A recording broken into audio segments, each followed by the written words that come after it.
Adik pandang pada siapa? Kalau pada abang, hai gembira rasanya.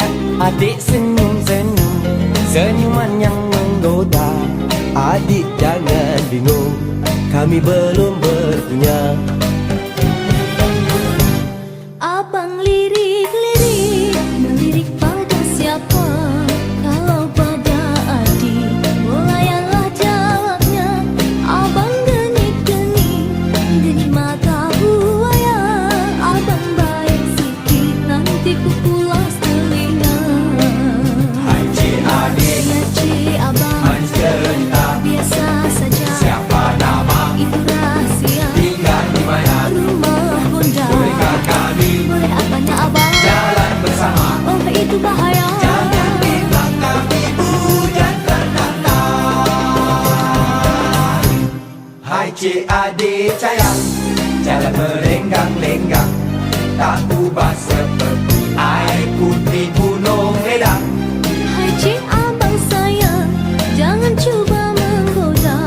Muka cik abang semua tak boleh dipercaya. Hai cik abang, Cik adik sayang, adik bertanya, nak tanya abang, kenapa abang kenapa sayang? suka buang masa? Memang hobi kita, Nampak bergaya, itu esok saja, aku pun tak ada. tapi debu ada. Memang abang semua tak berguna.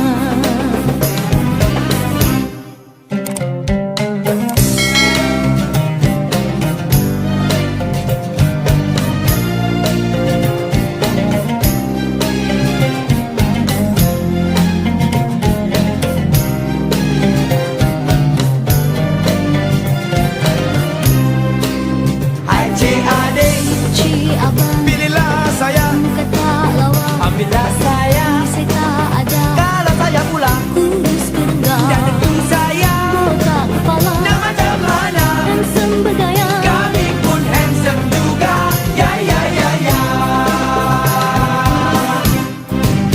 Musik mengusik tiada salahnya, Asalkan baik niat di hatinya. lebih baik bermaafkan sahaja. Agar hidup tak lebih bahagia. Bersama marilah kita bersalam-salaman, tanda bermulakan persahabatan. Jikalau ada terkasar bahasa, bermaaf-maafanlah di antara